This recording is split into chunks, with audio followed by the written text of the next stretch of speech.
जय भीम नमो बुद्धाय।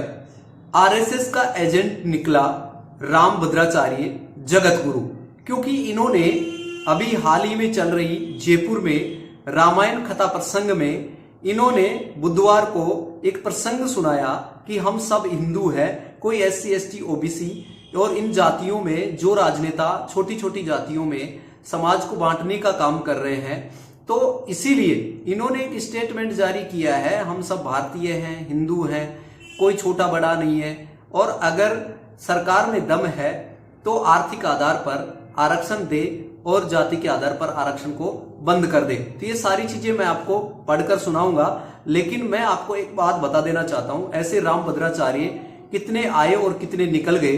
आसाराम भी आया था, राम रहीम भी आया था, रामपाल भी आया था, अब देख लो अब ये रामभद्राचार्य भी आ गए। ये भी राम से शुरू हो रहा है, लेकिन इनकी किताब जो कहानी है जो बना रहे हैं इस तरीके से, अभी चौथी बार भी मैं PM नरेंद्र मोदी को देखना चाहता हूं। ये इसकी भाषा है, ये धार्मिक मंच पर आकर और इस तरीके की बातें कर रहे हैं, इसका मतलब समझ में आ रहा है, क्योंकि ये राजनीति का मंच है ना कि धार्मिक मंच। यहाँ पे धर्म के नाम पर लोगों को बुलाया जाता है और फिर यहाँ पे चर्चा होती है राजनीति की। इसलिए आपको समझ लेना चाहिए कि इन बाबाओं के चक्रों में आकर आप अपनी जिंदगी ही बर्बाद नहीं कर रहे हो, आने वाले भविष्य में अपने बच्चों को भी आप गर्त में डाल रहे हैं। क्योंकि I am first and last Indian, मैं भारतीय हूं और भारतीय संविधान में मेरी आस्था है, और इन पोंगे पंडितों की इन भाषाओं में मुझे कतई कोई आस्था नजर नहीं आती है। एक तरफ ये हिंदू का राग अलापते हैं और हिंदू राष्ट्र बनाने की बात करते हैं, और आर्थिक आधार पर ये आरक्षण की बात करते हैं। तो दोस्तों, इसके पेट में जो मरोड़े मच रहे हैं, मरोड़े चल रहे हैं, तो ये किसके पीछे? क्योंकि ये संविधान अगर इनको बोलने की आजादी देती है तो मुझे भी संविधान बोलने की आजादी देता है, क्योंकि ये संविधान के विरोध में अगर ये इस तरीके की बयान करेंगे तो इसी तरीके से हम भी समता मूलक समाज के निर्माण करने वाले कर्णधार हैं। तो मैं आपको एक बात बता देना चाहता हूं कि देश के अंदर असमानता, जिसकी जिंदगी की नींव ही असमानता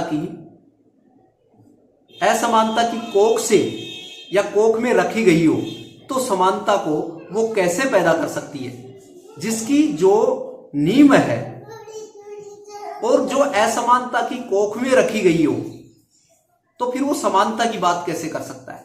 जब ये ब्राह्मण होकर ये खुद असमानता की बात कर रहा है, क्योंकि त्रिगुणायत हो गए, ये फलाने हो गए, ये फलाने हो गए, तो इस तरीके के ये सारे अधम है, नीच है, ब्राह्मणों में भी नीच है।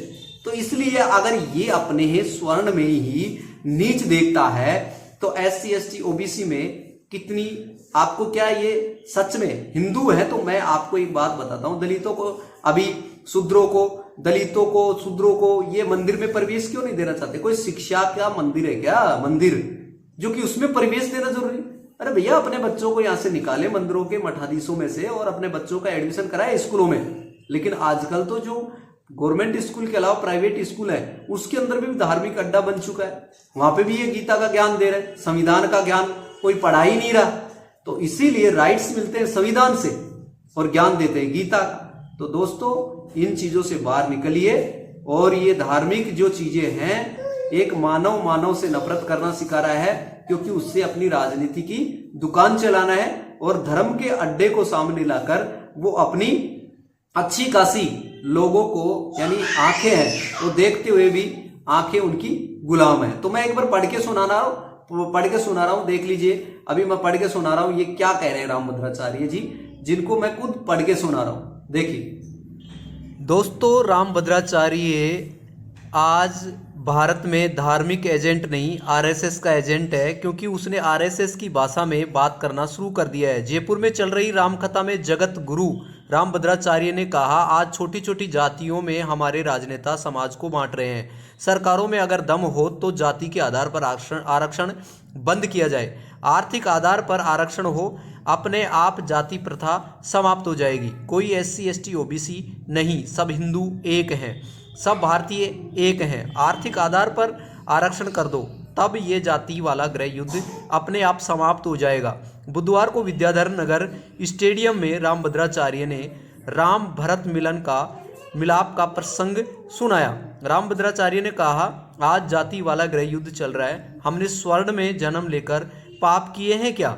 लेकिन स्वर्ण का बालक 100% पाकर जूता सिलाई करे, एससी का बालक 4% पाकर कलेक्टर बन जाए। ऐसा कैसे चलेगा ये देश?